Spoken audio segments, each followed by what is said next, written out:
जातीभेद निर्मूलन करून माणसाला माणसात आणणं, यासाठी बाबासाहेबांनी आपलं जीवन अर्पण केलं की आपण बाबासाहेबांचं ऐकायचं की बाबासाहेबांना टाळायचं. प्रत्येक बौद्धानं आठवड्याच्या आठवड्याला अष्टसिद्धी घेऊन उपवासाचं पालन केलं पाहिजे. मध्ये डुकरे आडनाव आहे. फार भूषण वाटतं कोणी आपल्याला म्हणलं डुकर साहेब मोहन भाऊ वडाळे आणि प्रेक्षकांमध्ये उपस्थित असणारी बरीच मान्यवर मंडळी, आपल्या सर्वांना अभिवादन करून मी आपल्याकडे काही निवेदन करण्यासाठी म्हणून उपस्थित आहे.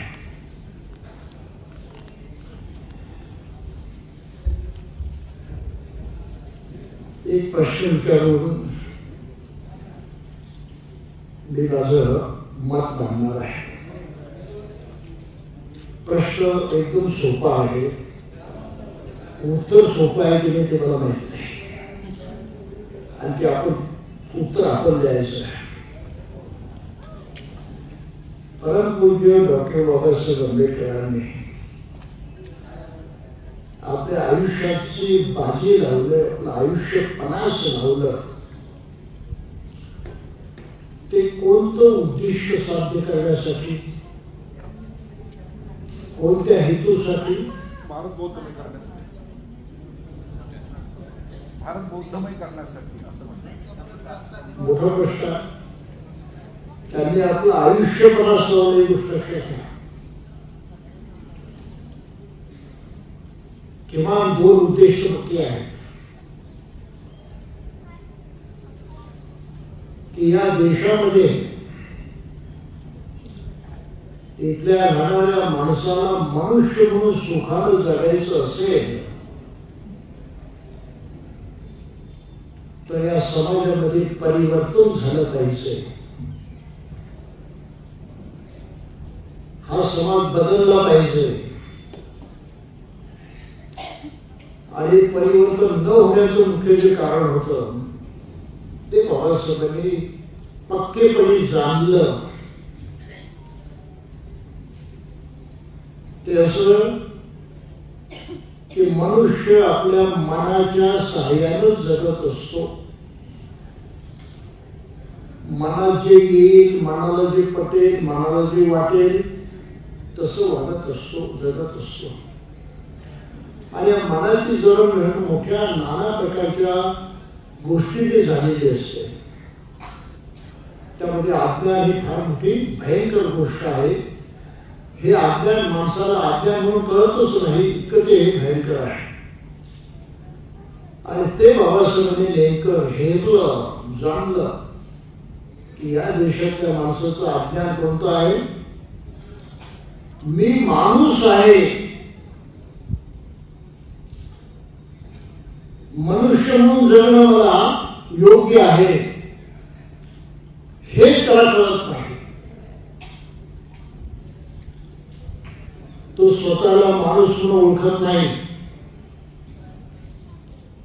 आणि ज्यांच्या बरोबर राहतो त्यांना सुद्धा तो माणूस म्हणून ओळखत नाही. माणसाला माणूस म्हणून न जाणणं, न ओळखणं यापेक्षा भयंकर दुसरं कुठलंही अज्ञान नाही.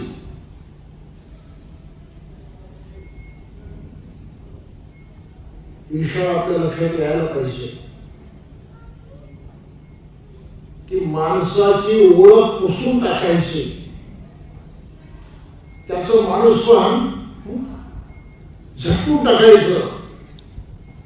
यासाठी जे काही मानसिक युक्ती वापरलेली आहे, मानसिक कार्यक्रम वापरलेला आहे, मानसिक संस्कार वापरलेला आहे, त्याचं नाव आहे जातीभेद. भारतातला जातीला मानणारा प्रत्येक मनुष्य समोरच्या माणसाकडे हा माणूस माझ्यासारखा आहे, मी त्याच्यासारखा आहे या नजरेनं पाहत नाही. सुरुवातीला पाहतो आणि मग ओळख झाली, नाव विचारलं, जाणून घेण्याचा प्रयत्न केला आणि तेव्हा जातीचं नाव कळलं की लागली त्याची मानसिकता पूर्णपणे बिघडून जाते आणि समोरच्या माणसाला तो माणूस समजत नाही. माणसाला माणूस न समजण्याचा हा दुर्धर रोग, हे महाभयंकर अज्ञान बाबासाहेबांनी अचूकपणे जाणलं. आणि या देशामध्ये काय केलं पाहिजे? माणसाला माणूस म्हणून जगण्यासाठी सक्षम केलं पाहिजे. म्हणून या देशाला एक दुर्धर आजार झालेला आहे, महारोग झालेला आहे, तो आहे जातीचा. आणि या जातीचं निर्मूलन केल्याशिवाय, त्याच्या मनातून ती उखडून टाकल्याशिवाय तो माणसात येणार नाही. म्हणून जातीभेदाविरुद्धची लढाई, त्याचं नामोनिशाण मिटवण्याचं कार्य बाबासाहेबांनी अंगीकारलं आणि आपलं सारं जीवन त्यासाठी अर्पण केलं. हे बरोबर आहे की चूक आहे? अनायलेशन ऑफ कास्ट, जाती निर्मूलन, हे पुस्तक साक्ष आहे. आपण जाणकार आहात, वाचक आहात, समजदार आहात, आणखी खोडं जाण्याची गरज नाही. जाती भेद निर्मूलन करून माणसाला माणसात आणणं, यासाठी बाबासाहेबांनी आपलं जीवन अर्पण केलं, पणास लावलं. जाती नष्ट केल्या तर तो माणसात येईल कसा? माणूस बनणे सोपं नसतं. एक प्राणी म्हणून तो जन्मास येतो आणि मनावरती जसे संस्कार घडतील तसा जगतो. त्या माणसाला त्या जगण्याची दिशा आणि आपण माणूस असण्याची परिस्थिती ही कळली पाहिजे, समजली पाहिजे. जोपर्यंत ती कळणार नाही तोपर्यंत तो माणूस बनू शकत नाही. आणि हे अतिशय महत्वाचं कार्य मानवी इतिहासामध्ये तथागत भगवान बुद्धांनी केलेलं आहे. माणसाचं माणूसपण अचूक ओळखणारा जगातला एकमात्र माणूस. नुसतं माणूस ओळखलंच नाही तर ते माणूसपण परिपूर्णत्वास कसं जातं, परिपूर्ण कसं होतं, हे जाणणारा एकमात्र माणूस म्हणजे बुद्ध. बुद्ध या शब्दाचाच अर्थ आहे परिपूर्ण मनुष्य, परफेक्ट ह्युमन बीइंग. परफेक्ट मनुष्य सुद्धा परिपूर्ण होऊ शकतो. आणि परिपूर्ण होण्याचं सामर्थ्य तिथे अंगी आहे, ते मन ह्या माध्यमातून. म्हणून बुद्धाच्या धर्माची सुरुवातच मनापासून होते. मनोकुपंगमा धम्मा मनोसेठा मनोमया मनसा दुःखेन भासती वा करोती वा. मन सर्व काही आहे, मनातून सर्व निर्माण होतं. मनच अग्रभागी आहे. हे मन सुखही निर्माण करतं, हे मन दुःखही निर्माण करतं. सुख दुःख बाहेर येत नाही, ते मनुष्य निर्माण करतो. आणि जो पूर्णपणे दुःखाचा नाश करतो, परिपूर्णपणे सुखी होतो, त्या माणसाला परिपूर्ण मनुष्य म्हणतात, त्याला बुद्ध म्हणतात, त्याला आहुत म्हणतात. ही प्राप्ती स्वतः बुद्धाने केली. अजूनही लोकांना कळत नाही. सुख दुःखाची गोष्ट करताना काहीतरी बाहेरून येतं, कोणीतरी देतं, ते प्रारब्ध आहे, ते नसीब आहे, कुठली तरी दैवी शक्ती आहे, त्याच्या हातामध्ये आहे. म्हणून करोडो माणसं त्या नादामध्ये काय काय करतात हे आपल्या सर्वांना माहीत आहे. दर्याची पूजा करतील, वाटेल ते कर्मकांड करतील, वाटेल त्या गोष्टीच्या नादी लागतील. कशासाठी? मिळावं, दुःख नष्ट व्हावं, नाही व्हायचं. पण आपण मनुष्य आपल्या हातून सुख दुःख निर्माण होतो ही साधी गोष्ट सुद्धा त्याला कळत नाही. उदाहरणार्थ, आपण असा हात केला काय होतं? समोरच्या माणसाला काय वाटतं? असा हात केल्यावर राग येतो, दुःख होतं, भीती वाटते. का नाही वाटत? तुम्ही त्याला शिवला सुद्धा नाही, पण त्याच्या मनात भीती निर्माण झाली. भीती सुद्धा दुःख आहे. तुमच्या हातामुळे ते दुःख निर्माण झाले की नाही? कोणाला विचारतो दुःख? बाहेरून आलं का? तुम्ही स्वतः निर्माण केलं आहे. कोणाच्या खांद्यावरती हात ठेवल्यावरती कसं वाटतं? चांगलं वाटतं? बरं वाटतं? हे दुःख सुख तुमच्या हाताला निर्माण केलं आहे. एवढं कळायला काही फार अक्कल लागते का? एवढं समजायला फार अक्कल लागते का? आपण कोणाचा अपमान केला, शिवी दिली, दुःख निर्माण होतं. आपल्याला माहित असतं की अपमान केलं, शिवी दिली का वाईट वाटेल, दुःख निर्माण माहित होतं आपल्याला, पण आपण कबूल करत नाही, समजत नाही. आपण गोड बोललो, प्रेमाला बोललो, सुख होतं ते आपल्याला माहित आहे. कोणाच्या बद्दल वाईट विचार केला तर दुःख होतं, चांगला विचार केला तर सुख होतं. हे मनाचे खेळ आहेत. आणि मन सगळं काही निर्माण करू शकतं हे सांगणारा जगातला एकमात्र मनुष्य म्हणजे बुद्ध. म्हणून या देशाच्या माणसाचं मन जर बदलायचं असेल, त्याच्या हातून जे वाईट घडतं ते वाईट घडण्याचं थांबवायचं असेल तर त्याला बुद्धाच्या दुसरा पर्याय नाही. म्हणून बाबासाहेबांनी आपल्या जीवनाचं ध्येय ठरवलं भारत बौद्धमय करण्याचं. या दोन गोष्टीसाठी बाबासाहेब जगले आणि आपलं सारं आयुष्य पणास लावूनच आपल्या सर्वांच्या वरती उपकार करून गेले. हे लक्षात घ्या. काम सोपं नव्हतं. तर इतिहास सांगायचं तर तासन लागते. आणि माझ्या सेमिनारीमध्ये आम्ही तेच करत असतो, लोकांना शिकवत असतो त्या पद्धतीनं. आज प्रश्न असा आहे की बाबासाहेबांना मानणाऱ्या माणसाच्या पुढे नेमका हाच आदर्श आहे का? मला बौद्ध बनायचं आहे, ही माझी जबाबदारी आहे.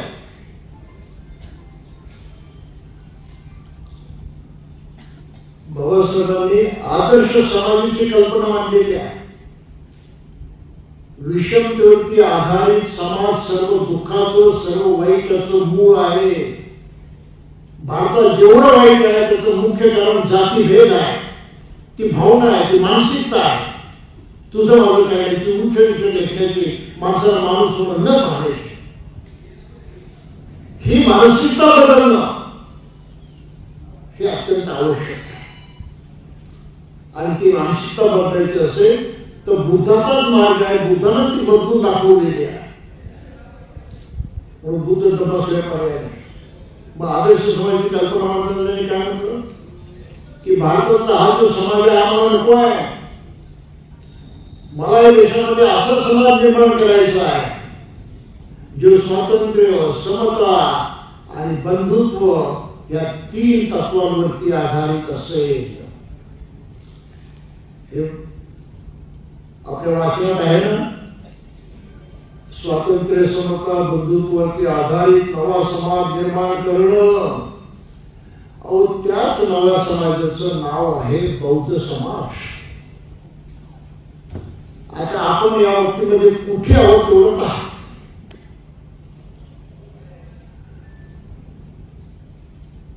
बौद्ध म्हणून प्रत्येक मनुष्य किती स्वतंत्र आहे,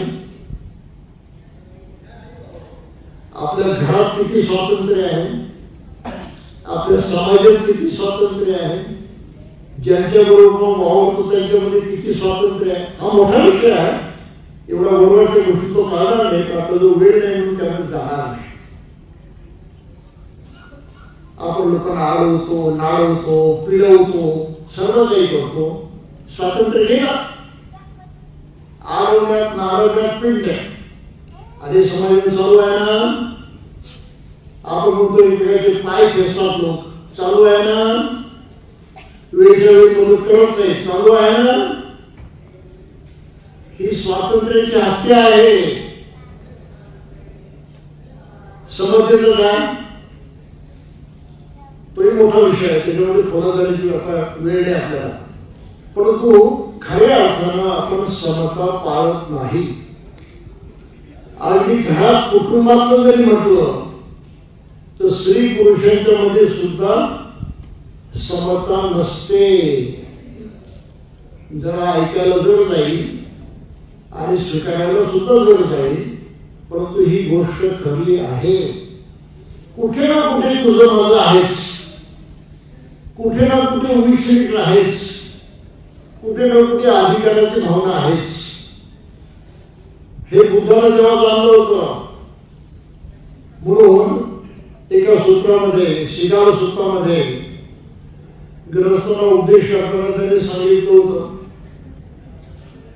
विवाह करणाऱ्या माणसाचं त्या स्त्रीचं आणि पुरुषाचं नातं कसं असावं. तो एक करार आहे आणि त्या करारामध्ये होणाऱ्या पतीला आपल्या पत्नीला वचन द्यावं लागतं आणि पत्नीनेही पतीला वचन द्यावं लागतं. त्यातली पतीची 2 वचनं फक्त मी तुम्हाला इथे सांगतो. तव सन्मानाय, त्या वरानं होणाऱ्या आपल्या पत्नीला वधूला वचन द्यायचं असतं, मी तुझा सन्मानच करीन. पण तिथे बुद्ध थांबले नाहीत. त्याने लागली दुसरे तत्व सांगितलं की मी तुझा अपमान करणार नाही.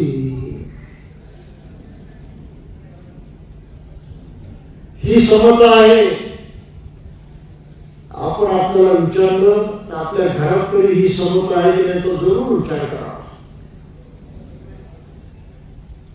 अति महत्वाची गोष्ट.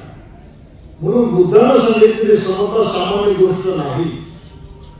जसा मी तसा तो, हे समजणं सोपं नाही, ते बोलायला सोपं आहे. तिसरी गोष्ट आहे बंधुता. आता इथे जर सख्खे भाऊ सुद्धा पक्के वैरी होतात. नातेवाईकांच्या मध्ये सारंच आलबेल आहे असं काही नाही. मंगळसूत्र बुद्धानं म्हटलं आहे यातनानंत संघ हो.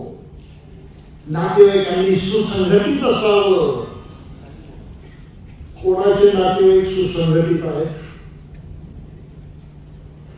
आज ते नक्कीच चांगले म्हटले पाहिजे, त्यांचं स्वागत केलं पाहिजे.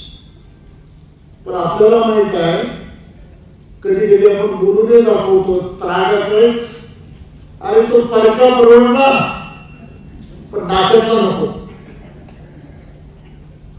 नाही खरं आहे की खोटं आहे? कुठे होतो. त्यामुळे आज जो बौद्ध समाज स्वतःला बौद्ध म्हणतो त्याने याचा विचार केला पाहिजे की बाबासाहेबांना अभिप्रेत असा तो नवा समाज आम्ही खरंच निर्माण केलेला आहे का आणि करीत आहोत का. त्याच्या पुढे जाऊन मी म्हणेल की करण्याची तरी इच्छा आहे का. आज या विषयावर आपल्यासोबत संवाद साधायचा आहे. त्यापूर्वी एक कहाणी आपल्याला सांगतो.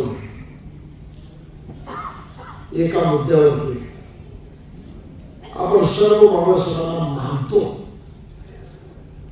मनापासून मानतो. मानण्यात अजिबात कमी नाही. अगदी पिला तरी मानतो. पण करण्याची वेळ तेव्हा बाबासाहेब आपण टाळतो. करण्याची वेळ येते तेव्हा बाबासाहेब आपण टाळतो. आपल्यातले बरेच लोक टाळत असते, त्यानंतर आपल्या लक्षात येत नाही काय सांगेल तेव्हा. परंतु हे तत्व लक्षात घ्या, आपण मानतो परंतु टाळतो सुद्धा. आणि त्यावरती माझा एक प्रत्यक्ष अनुभव आपल्याला सांगू इच्छितो. 98-99 सालामध्ये रायपूर परिसरामध्ये छत्तीसगडच्या मी प्रचाराचं काम करत होतो आणि रायपूर पासून जवळच एक गाव आहे, एक छोटस गाव, आम सभा त्याचं नाव. त्या गावामध्ये मी गेलो कारण तिथला इतिहास मला माहीत झाला होता. त्या गावातल्या आणि परिसरातल्या लोकांनी एकत्रित येऊन आम सभा या गावामध्ये धर्मांतर केलं होतं. कारण जवळच तिथे छत्तीसगडला बुद्धाची मूर्ती सापडली होती मोठी आणि त्यामुळं तिथल्या तरुणांनी विचार केला की बाबासाहेबांचं ऐकलं पाहिजे, बौद्ध झालं पाहिजे. तर त्या गावाला भेट द्यावं असं मला फार वाटत होतं, म्हणून मी गेलो त्या गावामध्ये. 10,000 लोकांनी दीक्षा घेतली होती. त्या गावात मुश्किलला गेलो. गेल्यानंतर मला जे समजलं ते मोठं भयंकर होतं. गाव तसं गरीब आणि ज्या घरामध्ये गेलो तो त्या कार्यक्रमाचा सेक्रेटरी होता. घर साधंच, अतिशय गरिबी. एका खोलीमध्ये फक्त तांदूळ जे आहेत ते भरून ठेवले होते, साप, अतिशय आभार. त्याची बायको जी होती ती समोर उभी होती. सहज विचारलं तर तिने सांगितलं की माझं वय जे आहे ते आहे 30 वर्षांचं, पण मला ती 50 वर्षाची दिसत होते. इतकी भयंकर गरिबी होती. काही असो, त्याचं वर्णन करत नाही, फक्त मुख्य मुद्दा सांगतो. त्याला विचारलं की 10,000 लोकांनी दीक्षा घेतली, तुमच्या गावातल्या सर्वांनी घेतली, मला आता सर्वांना भेटायचं. तो मनुष्य काय म्हटला, अभी उतने लोग नहीं रहे हैं, सब लोग दोबारा हिंदू धर्म में वापस गए, हम सिर्फ 4-5 लोग बौद्ध बने. 10,000 लोकांनी दीक्षा घेतली, 4-5 लोक बौद्ध राहिले, बाकीचे सारे हिंदू धर्मात गेले. प्रत्यक्ष घडलेली घटना आहे त्या गावामध्ये जवळ आलं. त्याला सांगितलं बड़े जोर शोर से हमने धर्मांतर किया था, सभी लोग बड़े उत्साहित थे. धर्मांतर होने के बाद हमने नागपुर, दिल्ली, बम्बई, मुंबई सब जगह पत्र भेजे कि हमारी सहायता के लिए आए, हमें उपदेश करने के लिए आए, धर्म सिखाने के लिए. कोई नहीं आया. आज तो आप पहले हैं यहाँ आने वाले, आज तो कोई नहीं आया. और फिर वहां एक रायपुर से फादर आकर बैठ गया. फादर ने वहां चर्च निर्माण किया. वो स्वयं डॉक्टर था, डॉक्टरी शुरू की और लोगों से बात करने लगा. बौद्ध बने क्या मिला, बौद्ध बने क्या बना, क्या फायदा हुआ. फायदा तो कुछ नहीं होता, लेकिन डॉक्टर है, उसे दवा मिलती थी, इलाज होते थे, लोगों को अच्छा लगा. तो उसने कहा कि देखो बौद्ध बनने से कोई फायदा नहीं, आप क्रिश्चियन बन जाओ. तो कार्यकारिणी के जो सदस्य थे वो सभी क्रिश्चियन बन गए.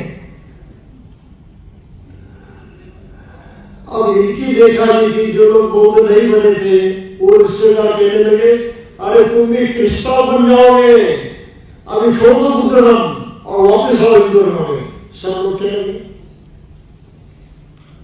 ये हकीकत है छत्तीसगढ़ की. सब लोग दोबारा हिंदू धर्म में चले गए. तो मुझे बड़ा बुरा लगा कि किससे बात करेंगे, जिनसे मिलने आए थे वो कोई है नहीं. तो आदमी बोला, आप नाराज मत हुए, मैं कुछ करता हूँ, सबके घर जाता हूँ, उनको बुलाता हूँ, आप तब तक घर में खाना खा लीजिए. आता त्या महिलेने मला जेवण वाढलं. ताक भरून भात, त्याच्यामुळे एवढीशी वाटी वरण. आता ते दारिद्र्य बघून तिथे घाबरून गेलो होतो, अस्वस्थ झालो होतो. जेवण्याची इच्छा नव्हतीच. त्या महिलेला म्हटलं बहन जी आपने इतना भरोसा है, मैं तो इतना नहीं खाऊंगा, जरा कम कीजिए। तो उत्तर में थोड़ा शानदार होता, भाई साहब आपको जितना खाना है उतना खाइए, हमने एक बार परोसा तो वापिस नहीं देते। और मतलब अतिशय बुद्धिमान महिला दिसते मला ते फार आवडलं।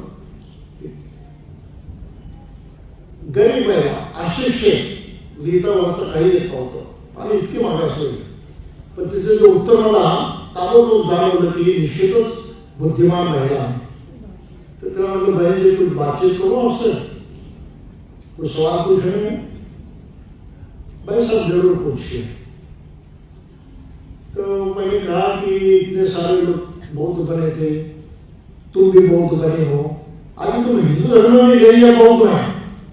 नहीं वैसे मैं बौद्ध हूं, मैंने हिंदू धर्म नहीं अपनाया। मैंने कहा तुम्हारे सब रिश्तेदार तो हिंदू धर्म में चले गए, तुम क्यों नहीं गए? उसका जवाब था, देखिए भाई साहब, हम उन लोगों में से हैं जो अपनी, तो उसकी शादी किससे करोगी? तो उसे क्या बनती है, उससे मुझे कहा देखिए भाई साहब, मुझे उसकी कोई चिंता नहीं है, मैं सोचती भी नहीं इसके बारे में। क्यों नहीं? तुम तो मां हो, तुम्हें तो पहले सोचना चाहिए। हाँ सोचना तो चाहिए, लेकिन सोचने लायक बात नहीं। हमने सोचना लायक बात नहीं, पर वो कैसे नहीं? देखिए भाई साहब, ये लड़की बड़ी हो जाएगी तो किसी ना किसी का हाथ पकड़ कर जाएगी, मारे तुम लोग पटकर उतारे डाले, बड़ा बुरा हो जाएगा। उससे कहा बुरा वो कैसे? किसी का हाथ पकड़ कर जाए तो बुरा नहीं होगा? अरे भाई साहब बिल्कुल बुरा नहीं होगा, आप गलत सोचते हो। वो किसी का हाथ पकड़ के जाएगी, वो इंसान होगा, जानवर थोड़ा होगा।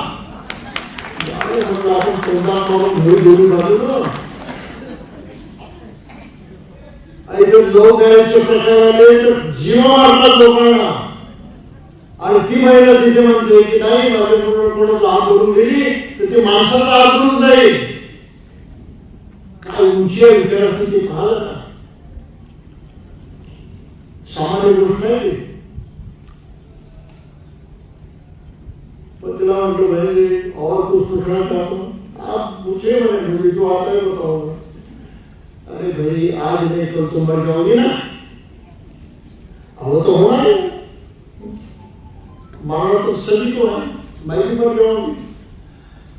तो फिर मैंने पूछा तुम्हारी आरती उठाने के लिए कौन आएगा?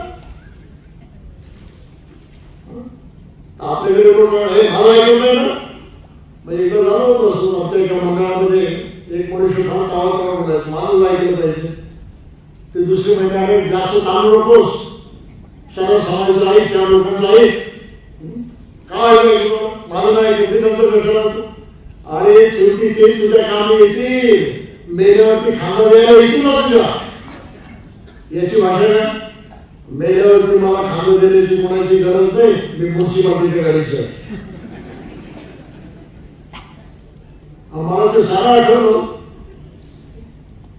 त्या महिलेला विचारलं मर जाओगी, तर तिचं उत्तर काय होतं? हाँ मैं तो वो मरना तो नहीं रहा, लेकिन चिंता करने की क्या बात है, सोचने का क्या सवाल है? मैं क्यों सोचूं इसके बारे में, मुझे कोई जरूरत नहीं लगती। तो क्यों नहीं? सवाल तो ऐसे ही था, नहीं भाई साहब देखिए मैं मर जाऊंगी, मेरी लाश वहां पड़ी होगी, मैं क्या जानूं कि कौन आया और कौन नहीं आया? अब कोई आए ना आए मुझे क्या कर रहा है, क्या किया जाता है, कोई संबंध नहीं। मैं उसकी चिंता ही नहीं करती, उससे बात ही नहीं करती।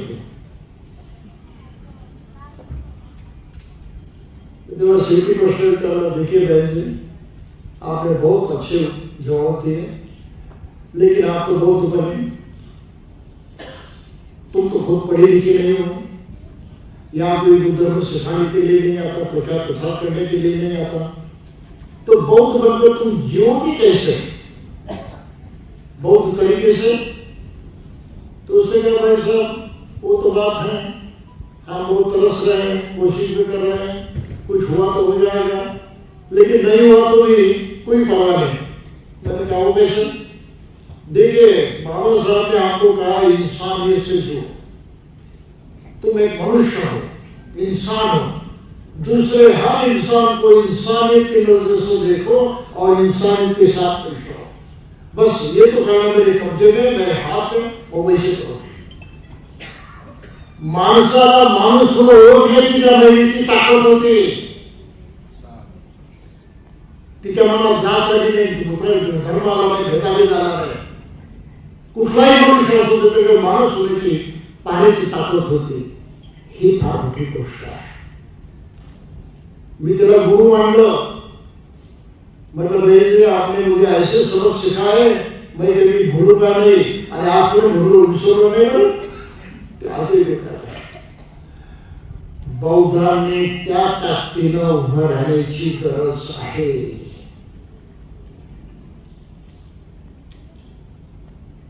माणुसकी इतकी पक्की, इतकी खणखणीत की त्या माणूसकडे पाहून इतर माणूस की विसरलेले आले पाहिजे, आकर्षित झाले पाहिजे.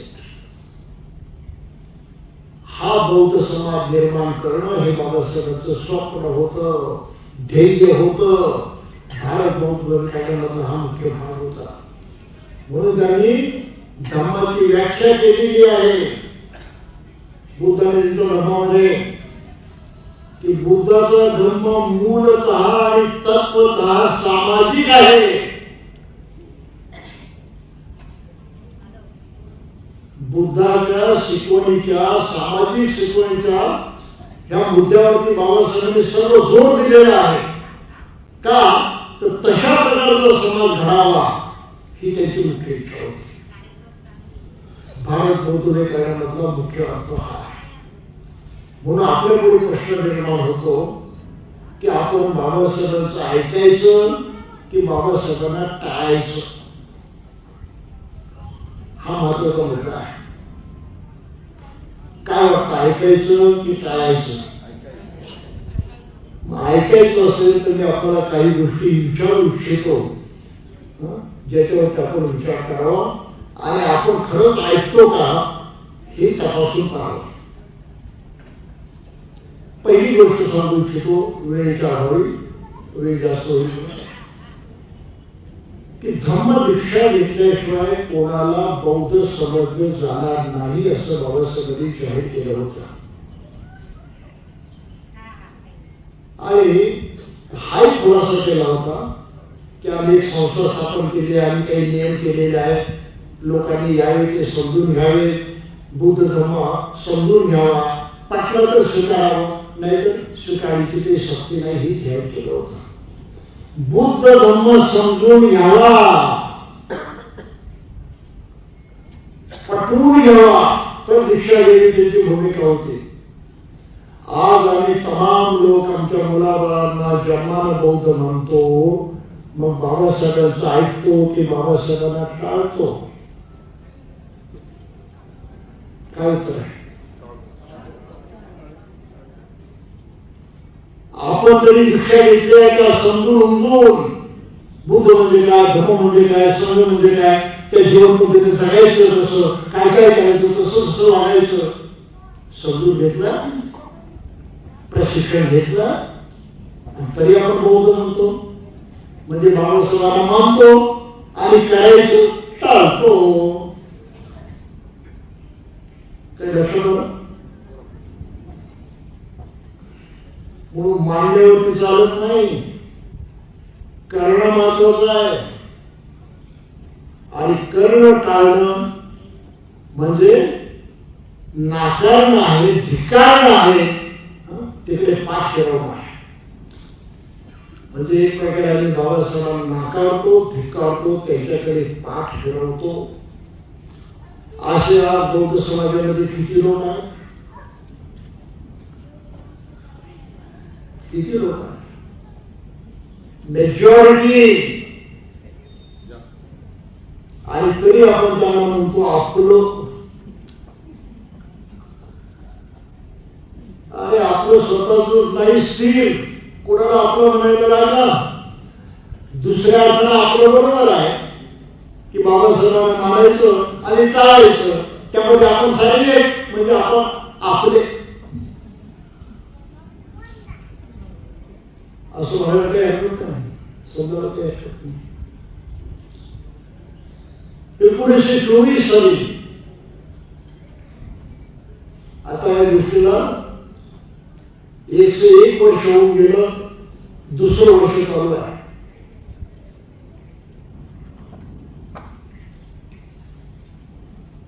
बाबासाहेबांनी नामांतराचा आग्रह धरलेला होता बार्शीच्या सभेत, आणि 36 साली त्यावरती विवरण केलं होतं की धर्मांतरासह नामांतर केलं पाहिजे.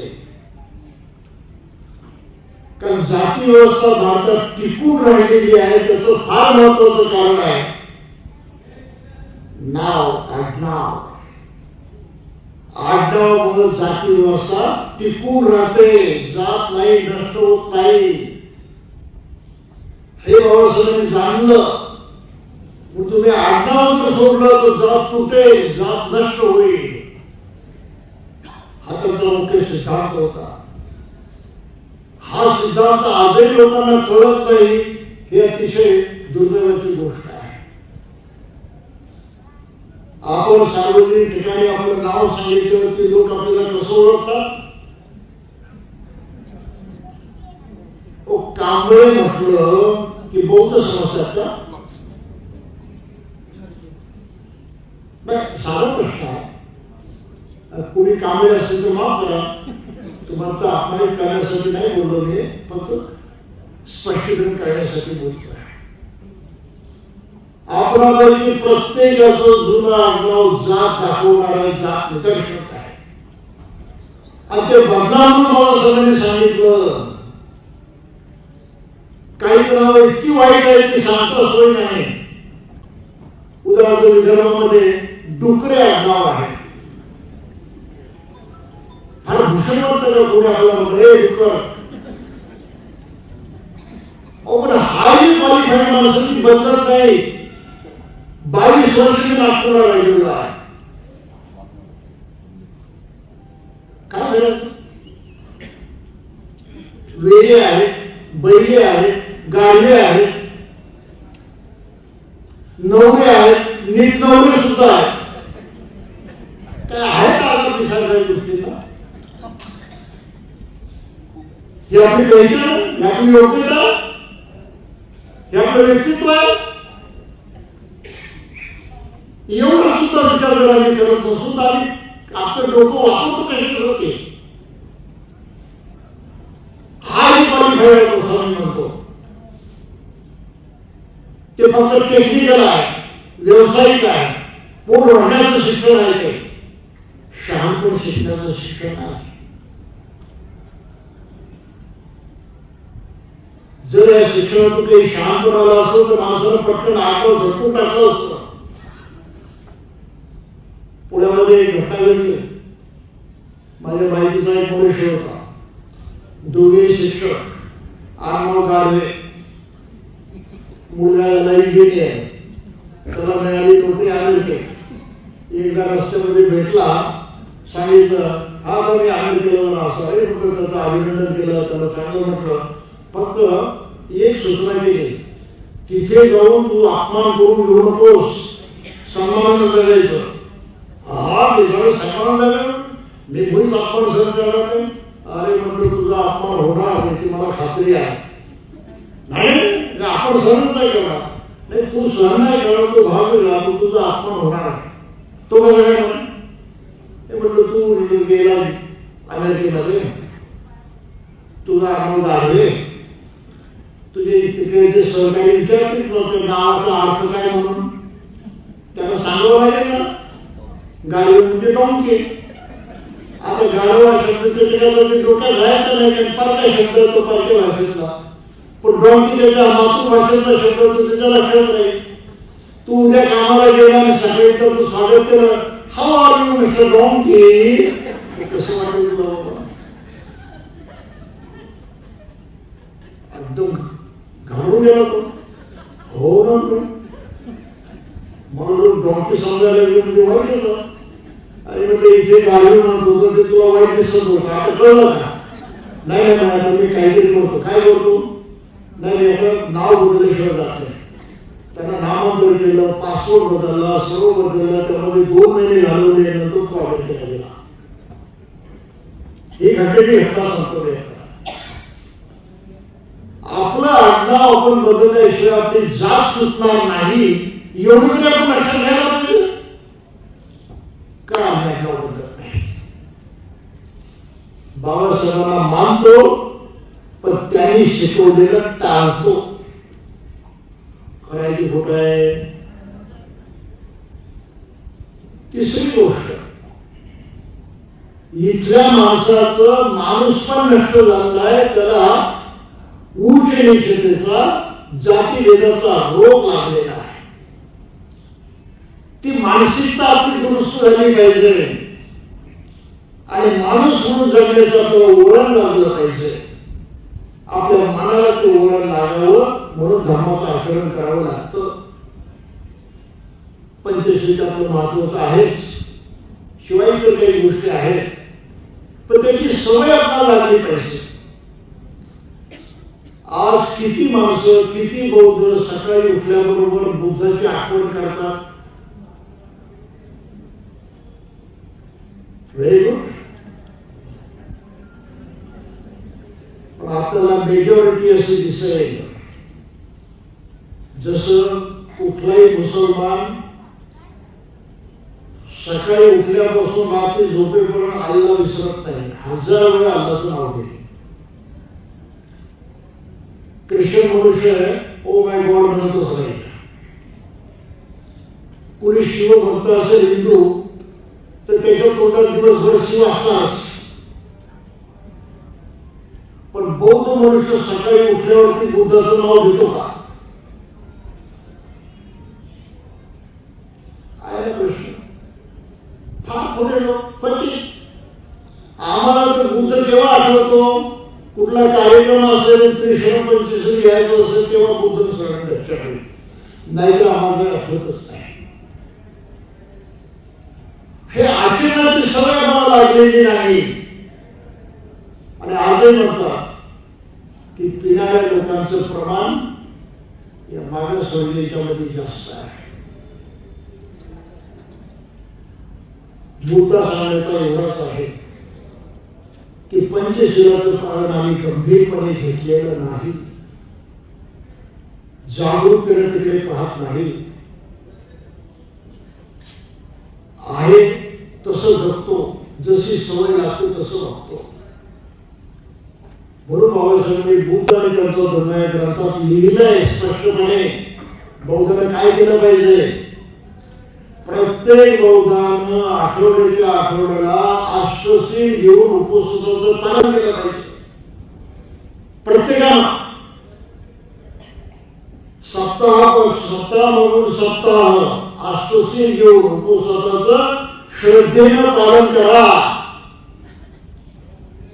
हे बुद्ध आणि त्यांचा धर्म या ग्रंथाच्या 5व्या खंडातल्या 4थ्या भागामधल्या 3ऱ्या प्रकरणामध्ये 31व्या लाईनमध्ये लिहिलेला आहे.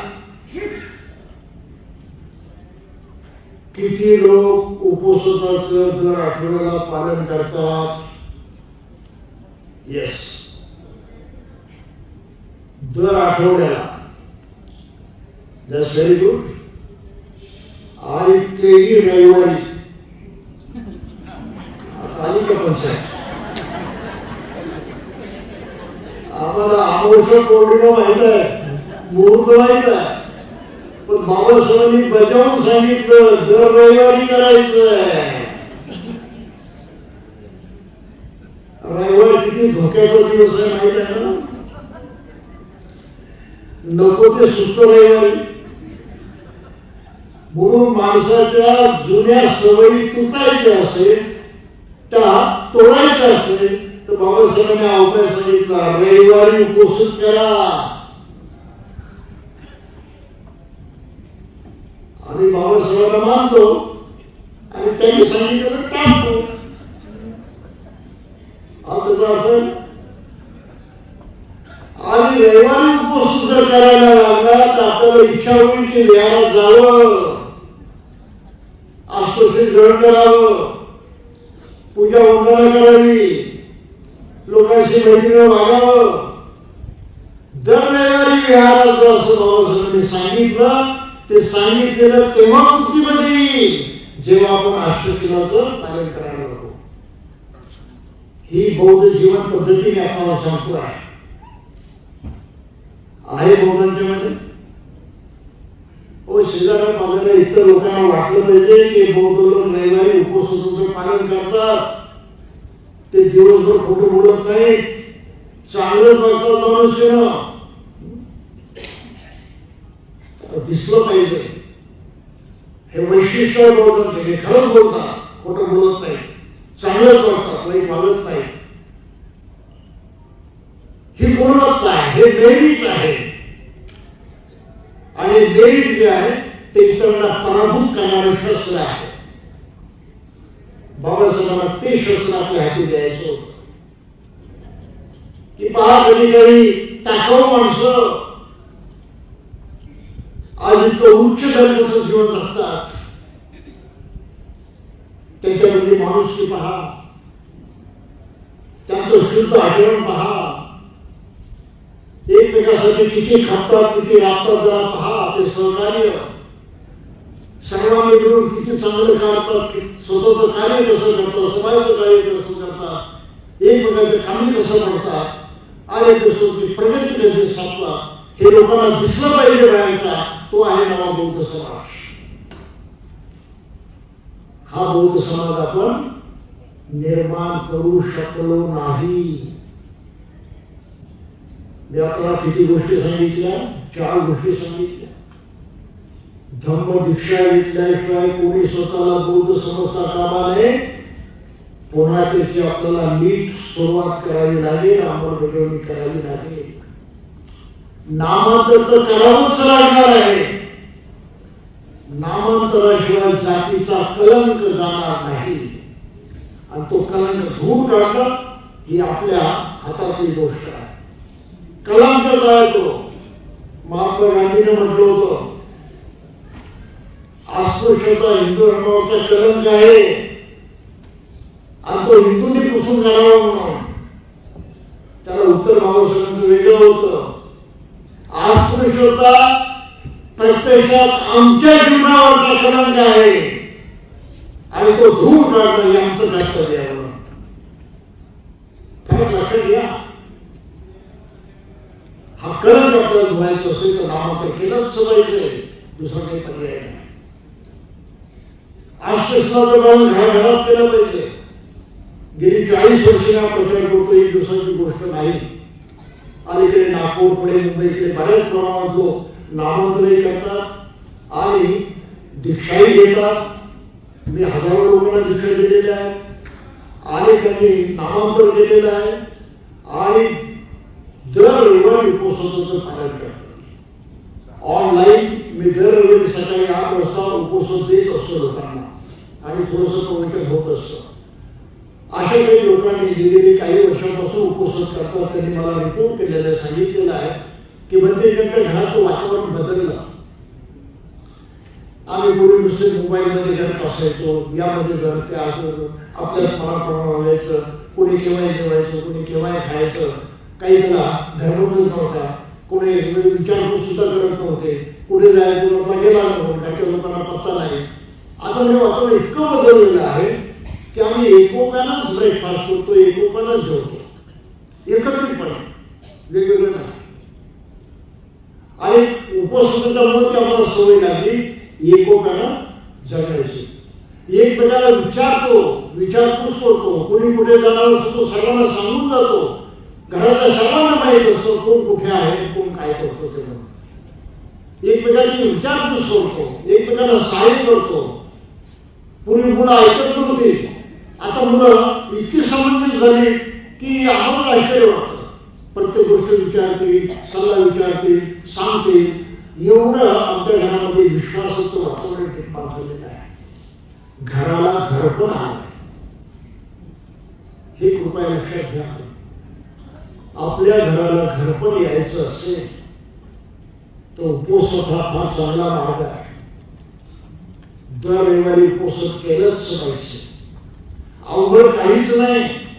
जागरूकपणे आचरण करणं एवढंच त्यामध्ये महत्वाचं आहे. करून पहा, परिणाम झाल्याशिवाय. आणि नातेवाईकांना शिकवा.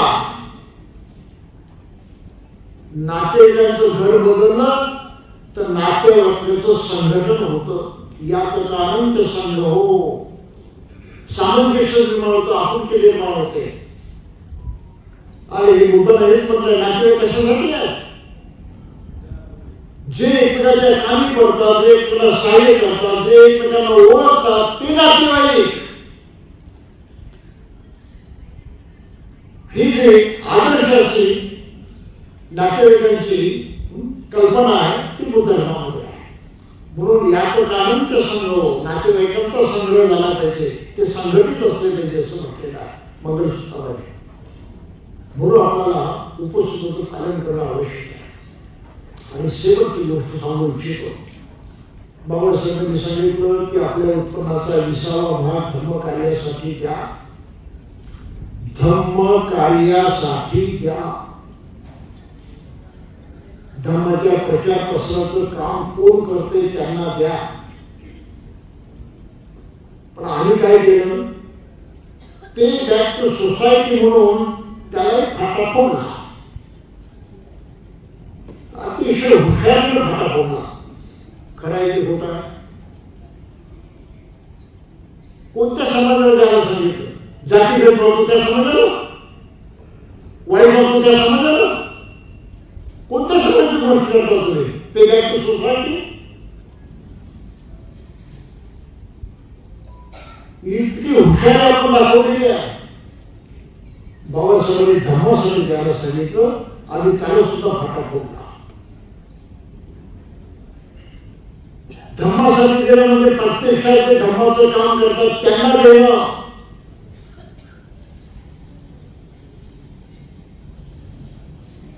त्यांना ओळखता आलं पाहिजे. आणि प्रामुख्याने संघाकडे ती भूमिका आहे. पण संघ सुद्धा पारखून पाहावा लागतो. आज भारतामध्ये, महाराष्ट्रामध्ये जो संघ आहे हा योग्य प्रकारचा संघ नाही असं मला दुर्दैवानं सांगावं लागतंय. माझी स्वतःची दीक्षा थायलंडमध्ये झाली. 21 वर्ष झाली त्या गोष्टीला. मी जेव्हा गेलो, मला जे उपाध्याय होते ज्यांनी दीक्षा दिली ते तिथल्या बुद्धिस्ट युनिव्हर्सिटीचे चेअरमन होते. मला स्वामींची दीक्षा दिली. माझ्याबरोबर जो मित्र होता तो त्यांचा शिष्य होता पूर्वीचा.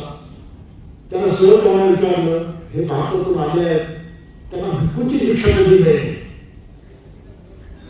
तर माझे उपाध्याय म्हटले, may be after 10 or 15 years. 10 किंवा 15 दिवसात, महिन्यामध्ये, वर्षानंतर मिळेल म्हणून. आता फार झाला. आम्हाला नंतर भेटल्यावरती म्हटलं, भक्तीजी म्हणतात 10-15 वर्षानंतर तुम्हाला भिक्षूची दीक्षा मिळेल. म्हटलं ते योग्यच आहे ना, त्यांचं काय चुकलं? जी परंपरा आहे त्याप्रमाणे. What about you? म्हटलं I will come every year, but I will become bhikkhu in the same way. आणि मग माझी निवडणी झाली भिक्खू ट्रेनिंग सेंटरमध्ये. पहिलाच 20 दिवसांचा विपश्यनाचा कोर्स. 3 दिवस झोपायचंच नाही, रात्रंदिवस प्रॅक्टिस. आणि दररोज मला त्या 15 दिवसामध्ये एक आचार्य येऊन भेटायचे. मला माहीत नव्हतं, पण बडे लोक, मोठे विश्वास असायचे, माझी चर्चा करायचे. तर मला वाटायचं की भारतीय मनुष्य आहे म्हणून भेटायला येत असते, बोलायला येत असते. आणि ते चर्चा करून मिळून जायचे.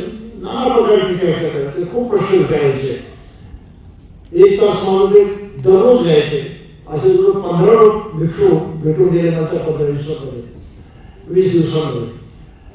आणि मग परत मी विद्यापीठात गेलो. माझ्या कुटीमध्ये जंगलामध्ये राहत होतो, लाकडाच्या कुटीमध्ये. व्हाईस चान्सलर आले एक दिवस, ते भिक्षू होते. ते म्हणाले, शामने get ready, we have to go. मी तयार झालो आणि निघालो. त्यांनी मला एका खेड्यामध्ये नेलं, त्याच्या विहारामध्ये सोडलं. तिथल्या भिक्षूची ओळख करून दिली. मला काही येत नव्हतं, कोणाशी बोलण्याची सोय नाही आणि त्यांना इंग्लिश येत नव्हतं, असं सारा घोटाळा. त्याने इशाऱ्याने सांगितले की वरच्या खोली जाऊन घ्या म्हणून. मी आपला गेलो, तिथे राहिलो. संध्याकाळी एक श्रावणाला बोलवायला, तुम्हाला बोलवायला गेले खाली. इशारा मी जाऊन खाली पाहतो, 500-600 लोक आलेले विहाराच्या खालच्या भागामध्ये गोळा झालेले. श्राईन संपवलेला, 4-5 भिक्षू बसलेले. आता कार्यक्रम आहे, धार्मिक कार्यक्रम असेल त्यांचा खाजगी काही, म्हणून मी गेलो कार्यक्रमात. श्रावणामध्ये शेवटी सर्वात ज्युनियर मी शेवटी बसायला गेलो. त्याने मला जवळ बोलवलं, शेजारी बसवलं. मला काहीच कळलं, मी वेगळ्यासारखं बघत राहिलो काय चाललंय ते. तितक्यात जो मनुष्य होता तो त्याच गावचा होता, तो कार्यक्रमाला आला.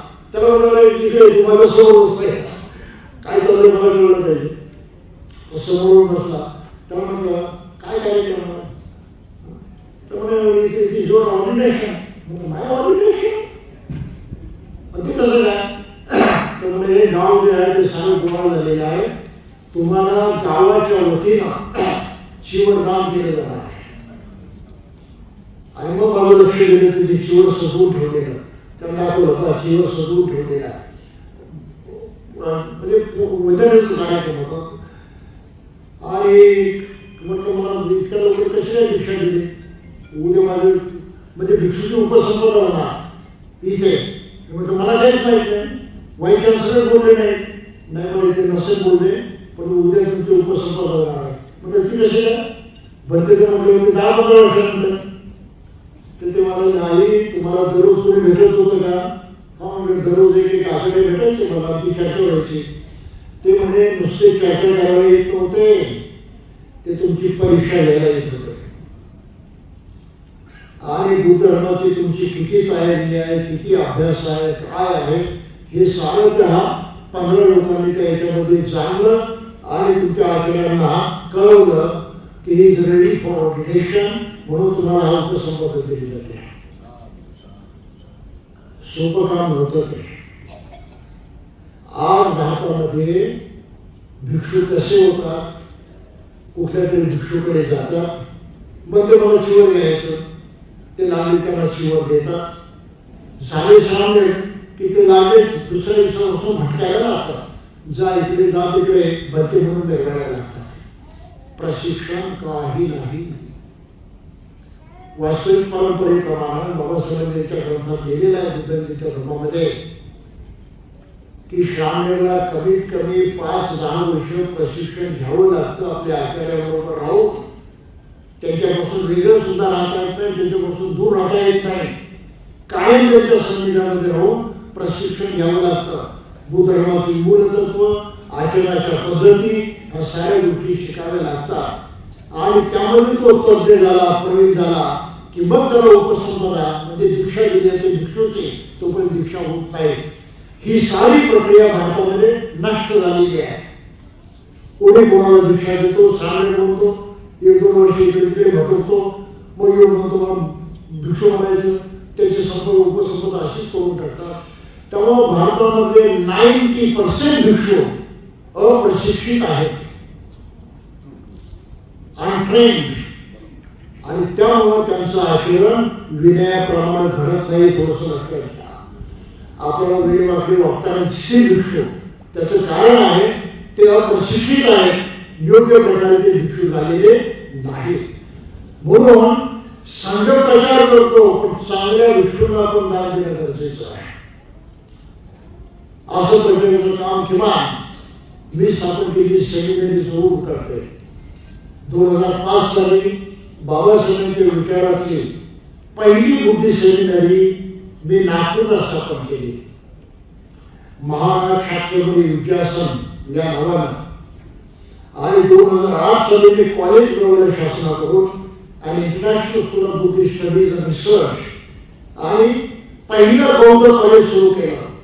ज्या कॉलेजमध्ये श्रावणी म्हणून मला प्रशिक्षण मिळत होतं, महिलांना दसशील घेऊन उपासिका बोलूनच प्रशिक्षण मिळत होतं.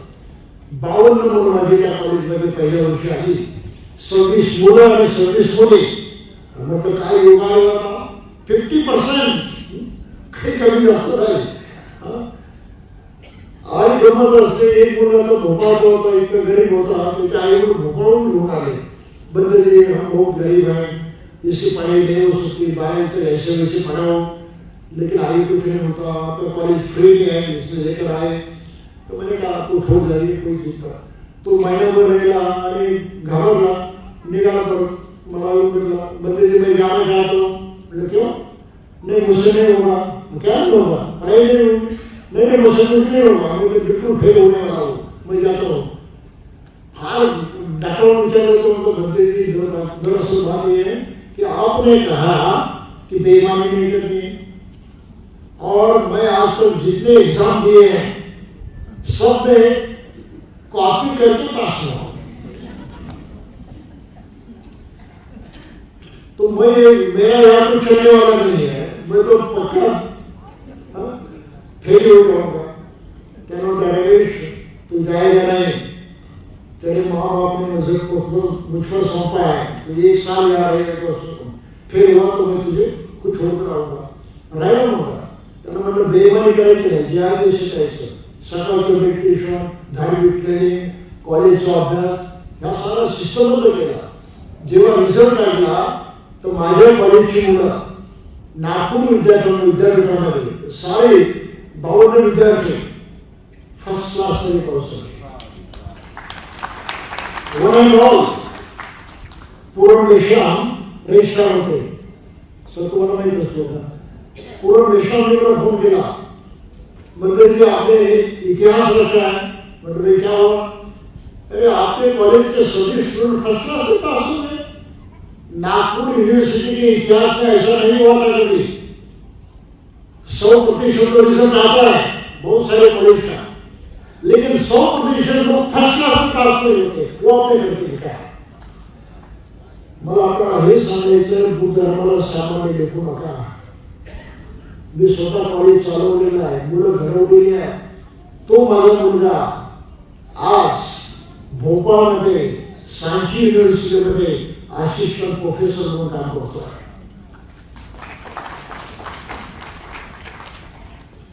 म्हणून माझी शेवटची इच्छा आहे, बौद्धांच्या संस्था, शिक्षण संस्था सुरू करणं. KG पासून 10वी 12वी पर्यंत मला शाळा करायच्या आणि बौद्ध पद्धतीचं शिक्षण द्यायचं आहे. बाकीचं सिलेबस राबवून मला खात्री आहे की आपली मुलं बौद्धिकदृष्ट्या शांत झाल्याशिवाय राहणार नाही.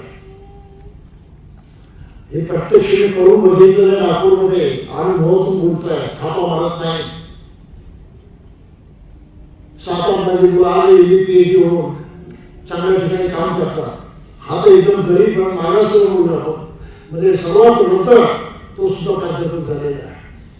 बौद्ध धर्म पद्धतीच्या काही शिकवणी सिलेबसमध्ये आणता येतात, एक्स्ट्रा करिक्युलर ऍक्टिव्हिटीज म्हणून, आणि त्याचा वापर करून आम्हाला आता KG पासून कमीत कमी 10वी 12वी पर्यंत बौद्धांच्या शाळा करायच्या आहेत. ते प्रयत्न चालू आहे आणि त्यासाठी आम्ही फाउंडेशन स्थापन केलं, धम्मधरू फाउंडेशन. जे धम्मधरू फाउंडेशन मध्ये कोणी अध्यक्ष नाही, कोणी सेक्रेटरी नाही, कोणी पदाधिकारी नाही. ते संघाच्या पद्धतीने काम करतं. त्यामध्ये एक भिक्षू, एक भिक्षुणी, एक उपासक, एक उपासिका असे 4 डायरेक्टर आहेत.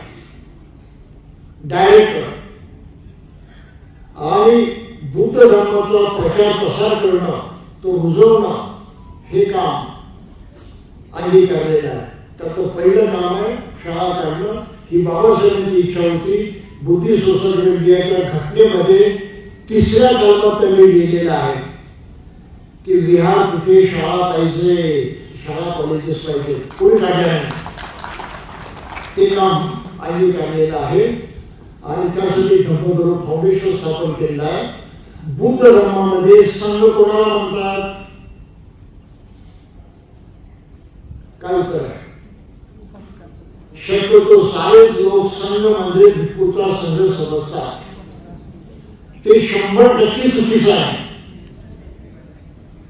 100%. जो बुद्धाचं ऐकतो तसं वागतो तो प्रत्येक मनुष्य संघाचा मेंबर असतो. पुन्हा ऐका, बुद्धाचं जो ऐकतो तो संघाचा सदस्य. संघ बांधण्यामध्ये आपण म्हणतो सुपटिपन्नो भगवतो सावक संघो, उजीपटिपन्नो भगवतो सावक संघो, न्यायपटिपन्नो भगवतो सावक संघो. 3 शब्द येतात. भगवतो म्हणजे भगवान बुद्धांचा, सावक ऐकणारा त्यांचा संघ. काही लक्षात आलं? बुद्धाचा ऐकणाऱ्या लोकांचा संघ आहे. आणि त्या संघामध्ये 4 प्रकारचे लोक असतात. त्याला 4 परिषदा असं म्हणतात. भिक्खू, भिक्खुणी, उपासक आणि उपासिका. फक्त ऐकणारे बरं, ऐकतो स्वीकार करत नाही. तर अशा प्रकारे 4 लोकांना डायरेक्ट करून आम्ही संघ पद्धतीनं काम करण्याची योजना केलेली आहे. आणि त्याला लोकांनी मनपूर्वक दान द्यावं अशा प्रकारची सोय केलेली आहे. बाहेर आपल्याला पुस्तकं मिळतील. त्या पुस्तकावरती QR कोड आहे. आपण कायम संघाला दान देत राहा. संघाला दान देण्यामध्ये फार महत्वाचा फायदा आहे की आपण दिलेलं दान सत्कारणी लागतं, त्याचं आपल्याला समाधान मिळतं, त्याचा आपला आनंद राहतो. जीवनामध्ये कायम तो आनंद टिकून राहतो. त्यामुळं दान करण्यामध्ये सर्वात महत्वाचं दान जे मानलं जातं ते तर धर्माचं दान आहे. परंतु संघासाठी आणि धर्माच्या प्रचार प्रसारासाठी दान करणं हे फार महत्वाचं आहे. म्हणून बाबासाहेबांनी म्हटलं होतं की आपल्या उत्पन्नाचा 20वा भाग धर्म कार्यासाठी दान द्या. तर आपल्याला जमत असेल जरूर करा. त्या कार्यात सहभागी व्हा. त्या 5 तत्वांची अंमलबजावणी करण्यासाठी आपण पुढे यावं असं मला वाटतं. याची आज गरज आहे. यातून भविष्य घडेल. बाकीचे फार मोठा विषय त्याचा आपण जायला नाही. यातून भविष्य घडेल. आपण जर करायचं म्हटलं तर आपण संपूर्ण देशाचं भविष्य बदलू शकतो. केवळ बुद्धाच्या धर्मानं त्या देशाचं कल्याण होणार आहे. नाहीतर इथे कल्याण करणारी दुसरी कुठलीही सोय नाही आहे देशामध्ये. कोणाजवळ ती ताकद नाही. फक्त आपण बाबासाहेबांचं ऐकलं पाहिजे. हे बाबासाहेबांनी 5 सांगितलं आहे. नाकारायचं नाही, धिकारायचं नाही, टाळायचं नाही, ऐकायचं, प्रत्यक्ष करायचं. मग जे बाबासाहेबांचं ऐकणार आहे त्यांना आम्ही खास नाव दिलेलं आहे. भीमपुत्र, भीमकन्या, एक साधं नाव झालं.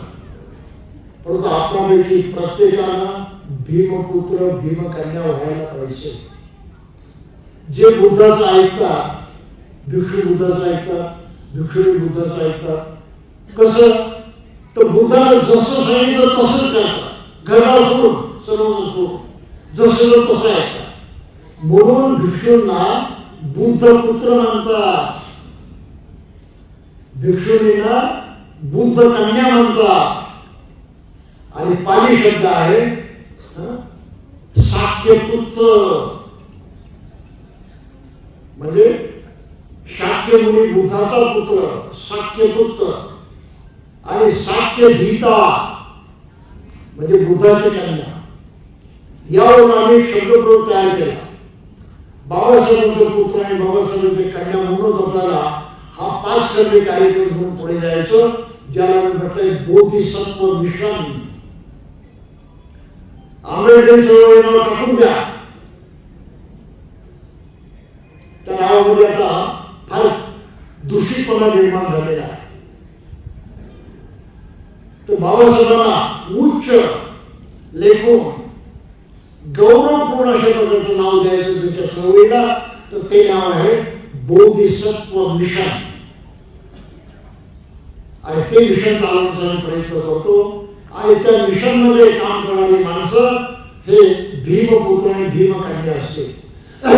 पण हे नाव साधं होतं, एकदम काही पटत नाही, म्हणून त्याचं एक धार्मिक रूपांतर आम्ही केलेलं आहे.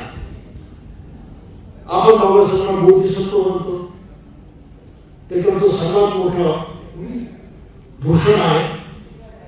म्हणून बोधिसत्वाचा पुत्र, बोधिसत्वाची कन्या असं पण स्वतःला म्हणून घ्यायचं. आणि त्यासाठी पाणी शब्द वापरलेला आहे, बोधिसत्व तनय, बोधिसत्व तनया. आणि असं म्हणून आम्ही तुमचा गौरव करतो.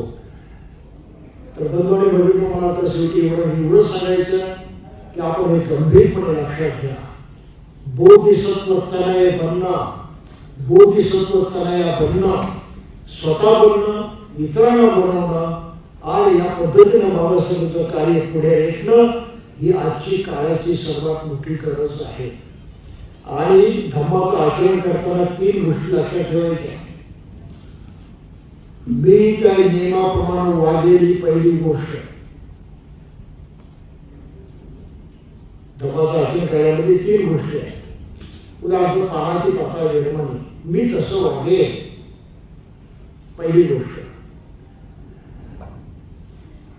तसं वागण्यासाठी दुसऱ्याला प्रोत्साहन देईल, दुसरी गोष्ट. स्वतः वागेल, दुसरा वागण्यास प्रोत्साहन देईल. आणि तिसरी गोष्ट, ते फार महत्वाचे आहे, जे तसं वागत नसतील त्यांना सहाय्य करणार नाही, त्यांना साथ देणार नाही. ऐक्य झालं पाहिजे समाजाचं. हे योग्य आहे की अयोग्य आहे, त्यासाठी सर्वांनी वागलं पाहिजे की नाही, ऐक्य करणाऱ्यांना प्रोत्साहन दिलं पाहिजे की नाही, आणि ऐक्य मोडणाऱ्यांच्या पासून दूर राहिलं पाहिजे की नाही. काही लक्षात येतं? फार गंभीर गोष्ट आहे. चांगल्याला विरोध करणारे, चांगल्या कामाला वाट फोडणारे, चांगल्या कामाला अडवणारे अशा कुठल्याही माणसाला साथ द्यायची नाही, हे आपण लक्षात ठेवलं पाहिजे. या तत्वाचं विश्लेषण करण्यासाठी वेळ नाही आपल्याकडे, पण थोडक्यामध्ये आपल्याला सांगितलं. तर बंधूंनी भगिनींनो, आपण दीर्घकाळाने ऐकलं, बराच वेळ मी बोललो आहे आणि शक्यतो शॉर्टमध्येच बोललो, फार खुलासा करत बसलो नाही. तर आपण हे जरूर लक्षात घ्यावं. बाहेर पुस्तकं आहेत, ती फ्री वाटण्यासाठी आहे. काही दान द्यायचं असेल तर जरूर द्या, कारण ती पुन्हा पुन्हा छापावी लागतात, इतर द्यावी लागतात. त्यामुळे धर्मप्रचाराचं काम त्यामधून मोठ्या प्रमाणात होत असतं. तर ही पुस्तकं जरूर वाचा. त्यामध्ये पत्र सुद्धा आहे. पंचशील नावाचं पुस्तक आहे, ते मराठीमध्ये पहिलं एकमात्र पुस्तक आहे पंचशील नावाचं. आतापर्यंत विषयावरती कोणी पुस्तक लिहिलं नाही. आणि त्यामध्ये उपोषणाची माहिती दिलेली आहे. त्यामुळे उपोषण कसं करायचं आपण सर्वांना त्यामधून शिकता येईल आणि करणारी माणसं त्याच्यापासून शिकता येईल. तर आपण हा पंचगम्य कार्यक्रम स्वीकारावा आणि आपल्या जीवनामध्ये बोधिसत्व तनय बनावं, बोधिसत्व तनया बनावं, एवढीच मी अपेक्षा बाळगतो. आणि आपण सर्वांनी नीट ऐकून घेतलं, आपण सर्वांचे आभार मानतो आणि माझं बोलणं इथेच थांबवतो. जय हिंद.